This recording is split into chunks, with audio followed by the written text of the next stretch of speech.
అందరికీ నమస్కారం. ప్రియమైన తెలంగాణ డిఎస్సి 2024 ఆశావహులందరికీ స్వాగతం, సుస్వాగతం. My hearty welcome to the Telangana DSC 2024 aspirants. Dear friends, మనందరము ఎప్పటి నుంచో ఎదురు చూస్తున్న డిఎస్సి నోటిఫికేషన్ వేశారు. వీటి యొక్క వివరాలు, ప్రస్తుతం మన దగ్గర ఉన్న వివరాలు మీకు తెలియపరచాలనే ఉద్దేశంతోనే నేను ఈ వీడియో తయారు చేస్తున్నాను. ఈ వీడియో మీకు నచ్చినట్లయితే సబ్స్క్రైబ్ చేయండి, లైక్ చేయండి, కామెంట్స్ పెట్టండి. ఎందుకంటే మీరు సబ్స్క్రైబ్ చేస్తే ఈ డిఎస్సి పైన సిరీస్ ఆఫ్ వీడియోస్ మీకు అందించాలనుకుంటున్నాను. ఆ వీడియోలన్నీ మీకు వచ్చేస్తాయి. కాబట్టి దయచేసి మీరు సబ్స్క్రైబ్ చేయగలరని నా నమ్మకం. ఇక విషయానికి వస్తే, మనందరికీ తెలిసిందే, ఆగస్ట్ 2023 సంవత్సరం అంటే గత సంవత్సరం 5089 పోస్టులకు నోటిఫికేషన్ వచ్చింది. అయితే ఏదో కొన్ని కారణాల వల్ల అది ఆగిపోవడం జరిగింది.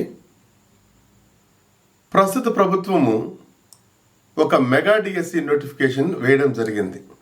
11,062 టీచర్ పోస్టుల భర్తీకి తాజాగా నోటిఫికేషన్ జారీ చేయడం జరిగింది. ఈ నోటిఫికేషన్లో ఉన్న వివరాలను మీకు షేర్ చేయాలనుకుంటున్నాను. ఈ డిఎస్సికి సంబంధించి నోటిఫికేషన్స్ కానీ, తర్వాత ఆన్లైన్ అప్లికేషన్స్ కానీ సబ్మిట్ చేయడం కానీ, వీటన్నిటికీ ఒక అఫీషియల్ వెబ్సైట్ మనకు ఇవ్వడం జరిగింది. ఆ అఫీషియల్ వెబ్సైట్ ఏంటంటే schooledu.telangana.gov.in అనే వెబ్సైట్ ద్వారా మనము అన్ని విషయాలు మనం తెలుసుకోగలం. ప్రస్తుతానికి మన దగ్గర ఉన్న వివరాలు ఏంటంటే, దరఖాస్తులు ఏ తేదీల్లో వస్తాయి. మార్చి నెల 4వ తారీఖు నుండి ఏప్రిల్ 2వ తారీఖు వరకు మనము ఆన్లైన్లో దరఖాస్తులు పొందగలం. ఇక దరఖాస్తులు సమర్పించే తేదీలు అవి మార్చి నెల 4వ తారీఖు నుండి ఏప్రిల్ 3వ తారీఖు వరకు మనం దరఖాస్తులు ఆన్లైన్లో సమర్పించగలం. అంటే దరఖాస్తు పొందిన రోజు నుండే మనం దరఖాస్తు సమర్పించగలం. ఈ విషయం గుర్తుపెట్టుకోవాలి. దరఖాస్తులు పొందడం ఆగిపోయిన తర్వాత రోజు వరకు మనకు దరఖాస్తులు సబ్మిట్ చేసే టైం ఉంటుంది. ఇక పరీక్షా తేదీలకు వస్తే, ఈ పరీక్షా తేదీల గురించి తర్వాత పొందుపరుస్తారు. ఇక అత్యంత ముఖ్యమైన విషయం ఈ నోటిఫికేషన్లో మనం గమనించాల్సింది ఏంటంటే, మనకిచ్చిన నోటిఫికేషన్లో పేరా 4.5 ప్రకారము డిఎస్సి 2023 కొరకై సమర్పించబడిన దరఖాస్తులను డిఎస్సి 2024 అంటే ఈ నోటిఫికేషన్కు డిఎస్సి 2024కు ఆటోమేటిక్గా క్యారీ ఫార్వర్డ్ చేస్తారు. కాబట్టి గతంలో అప్లై చేసిన అభ్యర్థులు దాదాపుగా 4 లక్షల మంది అప్లై చేశారని మనకు ఒక సమాచారం. అలా అప్లై చేసిన అభ్యర్థులు తిరిగి దరఖాస్తులు సమర్పించవలసిన అవసరం లేదు. ఇక అత్యంత ముఖ్యమైనది ఏంటంటే, అందరూ ఆశావహులే. మనకు అర్హత ఉందా లేదా అనేది ఫస్ట్ మనం సరిచూసుకోవాలి. దాని కొరకు ఈ అఫీషియల్ వెబ్సైట్లోనే ఇన్ఫర్మేషన్ బులెటిన్ అని ఒక విండో ఉంటుందండి. దాన్ని మనం ఓపెన్ చేసామంటే మనకు ఎలిజిబిలిటీ క్రైటీరియా మొత్తం ఉంటుంది. కాబట్టి ప్రియమైన అభ్యర్థులారా, మీరు ఫస్ట్ ఆ ఉద్యోగానికి, మీరు అప్లై చేసే ఉద్యోగానికి అర్హులా అనర్హులా అనేది ఆ ఇన్ఫర్మేషన్ బులెటిన్కు వెళ్ళి ఆ యొక్క అర్హతలను మీ అర్హతలతో సరిపోల్చుకొని ఆ తర్వాత మాత్రమే అప్లై చేయండి. తర్వాత మనం ఫీజు ఎంత కట్టాలి. ఇక ఫీజు వివరాల్లోకి వెళ్తే, ఒక్క పోస్ట్ అప్లై చేయాలంటే ఒక అప్లికేషన్ ఒక 1000 రూపాయలు ఫీజు కట్టాలి. ఒకవేళ నేను 2 పోస్టులకు అప్లై చేయాలని అనుకుంటున్నాను, రెండింటికి నేను ఎలిజిబిలిటీ ఉంది, 2 పోస్టులకు అప్లై చేయాలనుకుంటున్నాను. అటువంటప్పుడు 2 సపరేట్ అప్లికేషన్స్ తీసుకోవాలి. ప్రతి ఒక్క అప్లికేషన్కు 1000 రూపాయలు ఫీజు కట్టి వేరువేరుగా అప్లై చేయవలసి ఉంటుంది. ఇక ఫీజు ఏ విధంగా చెల్లించాలి? ఫీజు ఏ విధంగా చెల్లించాలంటే క్రెడిట్ కార్డు ద్వారా చెల్లించవచ్చు, డెబిట్ కార్డు ద్వారా చెల్లించవచ్చు, నెట్ బ్యాంకింగ్ ద్వారా కూడా మనం చెల్లించవచ్చు అన్నమాట. అభ్యర్థులు అప్లికేషన్ ఏ విధంగా డౌన్లోడ్ చేసుకోవాలి, ఏ విధంగా ఫిల్ చేయాలి, ఏ విధంగా అప్లోడ్ చేయాలి వాటిని అనేది మనకు యూజర్ గైడ్ అనే ఒక ఆప్షన్ ఉందండి. ఈ యూజర్ గైడ్ ఆప్షన్ని మీరు ఓపెన్ చేశారంటే మనకు అందులో మొత్తం గైడ్ లైన్స్ వస్తాయి. ఆ గైడ్ లైన్స్ని మనం చూడాలి. ఇప్పుడు యూజర్ గైడ్ అయినా, ఇన్ఫర్మేషన్ బులెటిన్ అయినా ఇంకా పూర్తి స్థాయిలో అవి లేవు. అవి బహుశా 4వ తారీఖు నుంచి ఓపెన్ అవ్వచ్చు. అప్పుడు ఏదైనా ఇన్ఫర్మేషన్ వస్తే నేను మీ ముందుకు మరొక వీడియోతో వస్తానండి. అదేవిధంగా జిల్లాల వారీగా, పోస్టుల వారీగా, మీడియం వారీగా, సామాజిక వర్గాలకు కేటాయింపబడిన పోస్టుల వారీగా ఆ వివరాలన్నీ త్వరలోనే వెబ్సైట్ ద్వారా తెలియపరచబడుతుంది. ఇక వయస్సు నిబంధనలు, సడలింపులు ఇవి చాలా ఇంపార్టెంట్. ఎందుకంటే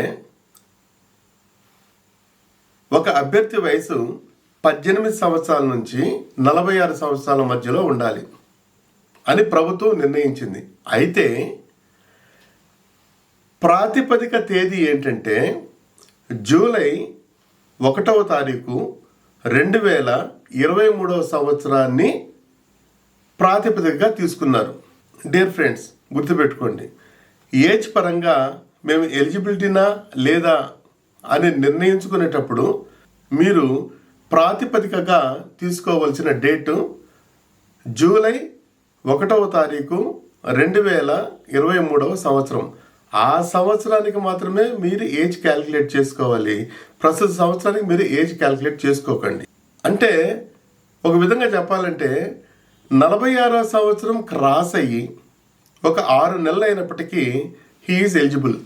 ఎందుకంటే మనకు ప్రాతిపదిక 6 నెలల క్రితం కాబట్టి. అది గుర్తుపెట్టుకోండి మిత్రులారా. మరి ఏమన్నా ఏజ్ ఎగ్జంప్షన్ ఉందా అంటే ఏజ్ ఎగ్జంప్షన్ ఉంది. తెలంగాణ ప్రభుత్వ ఉద్యోగులకు వారి సర్వీసు వ్యవధిని ప్రాతిపదికగా తీసుకొని గరిష్టంగా 5 సంవత్సరముల లోపు సడలింపు ఇవ్వబడుతుంది. కాబట్టి తెలంగాణ ప్రభుత్వంలో పనిచేసే ఉద్యోగులకు గరిష్టంగా 5 సంవత్సరములు సడలింపు ఉంటుంది. ఆ విధి విధానాలను గమనించుకొని మీరు అప్లై చేయగలరు. ఇక ex service persons, ex service ఉద్యోగులకు వారి సర్వీసు వ్యవధిని ప్రాతిపదికగా తీసుకొని గరిష్టంగా 3 సంవత్సరముల లోపు సడలింపు ఇవ్వబడుతుంది. ఇక SC, ST, BC, economically weaker section వర్గాలకు సంబంధించిన అభ్యర్థులకు 5 సంవత్సరములు సడలింపు ఇస్తున్నారు. తర్వాత పిహెచ్సి డిఫరెంట్లీ ఏబుల్డ్ పర్సన్స్కు 10 సంవత్సరముల సడలింపు ఇవ్వబడుతుంది. కాబట్టి ఈ సడలింపును కూడా మీరు లెక్కలేకి తీసుకొని మీరు ఏజ్ క్యాల్కులేట్ చేసుకొని మేము ఎలిజిబుల్లా కాదా అని నిర్ణయించుకోవాల్సి ఉంటుంది. మరి ఒకసారి చెప్తున్నా మిత్రులారా, ప్రాతిపదిక ఏజ్ని మనము క్యాల్కులేట్ చేసుకోవాల్సిన ప్రాతిపదిక డేట్ ఏంటంటే జూలై 1, 2023. ఇక విద్యార్హతలు, అందరికీ విద్యార్హతలు అనేది తెలిసే ఉంటుంది. కాకపోతే అఫీషియల్గా మనం విద్యార్హతలను కనుక్కోవాలంటే ఇన్ఫర్మేషన్ బులెటిన్కి వెళ్ళాల్సిందే. ఒక 2-3 రోజులు వాళ్ళు క్లియర్గా ఇన్స్ట్రక్షన్స్ ఇస్తారు. Then we can get clear idea. ఇక పరీక్షా విధానానికి వచ్చామంటే పరీక్షా విధానము ఆన్లైన్ విధానం. దీన్నే ఏమంటామంటే సిబిఆర్టీ అంటారు. సిబిఆర్టీ అంటే ఏంటంటే కంప్యూటర్ బేస్డ్ రిక్రూట్మెంట్ టెస్ట్. ఈ సిబిఆర్టీని ప్రభుత్వము 11 జిల్లా కేంద్రాల్లో నిర్వహించాలని తలచిందండి. ఈ 11 జిల్లా కేంద్రాలు ఏంటో ఒకసారి చూస్తాం.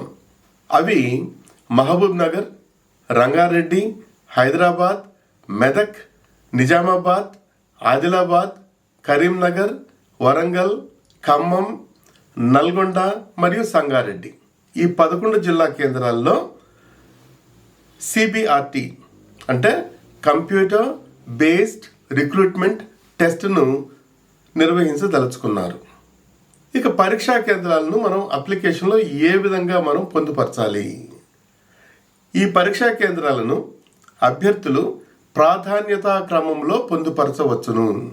ప్రాధాన్యత క్రమం ఏంటంటే, ఒకవేళ ఖమ్మం వాసి ఉన్నాడు, ఫస్ట్ అతను ఖమ్మమే ఆప్ట్ చేస్తాడు. ఒకవేళ ఖమ్మం దొరకకపోతే పక్కన ఏదన్నా వరంగల్, అది అతని ఇష్టం, అంతేగాని పక్కన ఉన్నట్టు కావాల్సిన పని లేదు. ఆప్షను అతనికి ఏది నచ్చితే ఆ విధంగా ఆప్షన్ పెట్టుకోవచ్చు. ఇక్కడ నేను ఇచ్చే సలహా ఏంటంటే, మీరు త్వరగా అప్లై చేసుకోండి. ఎప్పుడైతే ఓపెన్ అవుతుందో 1-2 రోజుల తర్వాత మీరు అప్లై చేసుకోండి. అప్పుడు మాత్రమే మీరు కోరుకున్న పరీక్షా కేంద్రాలకు ఫీజిబిలిటీ ఉంటుంది. లేని పరిస్థితుల్లో లేట్గా అప్లై చేశారనుకోండి, ముందు అప్లై చేసిన వాళ్ళకంతా ఇచ్చుకుంటూ వస్తారు. ఒకవేళ ఉంటే మీకు లేని పరిస్థితుల్లో ఆ ఫీజిబిలిటీ ఉండదు, నెక్స్ట్ ఆప్షన్కి వెళ్తారు, లేదంటే నెక్స్ట్ ఆప్షన్కి వెళ్తారు. మీరు దూర ప్రాంతాల్లో పరీక్షలు రాయవలసి ఉంటుంది. కాబట్టి as early as possible you have to apply for DSC. ఇక పోస్టుల వారీగా సిలబస్ ఏ విధంగా ఉంటుంది అనేది త్వరలోనే ఇన్ఫర్మేషన్ బులెటిన్లో పొందుపరుస్తారు. కొంత ఒక 2 days 3 days కంతా టోటల్ క్లారిటీ వస్తుంది. కాబట్టి మిత్రులారా, నాకు తెలిసిన ఇన్ఫర్మేషన్ ఈ నోటిఫికేషన్ గురించి నేను పొందుపరచడం జరిగింది. ఇక త్వరలోనే ఈ DSC పైన కంటిన్యూగా DSC అయిపోయేంత వరకు మీకు ఈ వీడియోస్ చేస్తూ నాకు తెలిసిన ఇన్ఫర్మేషన్ మీకు షేర్ చేయాలని ఆశిస్తున్నాను. దయచేసి మీకు ఈ వీడియో నచ్చినట్లయితే సబ్స్క్రైబ్ చేయండి. ధన్యవాదాలు. Thank you very much and all the best. Bye.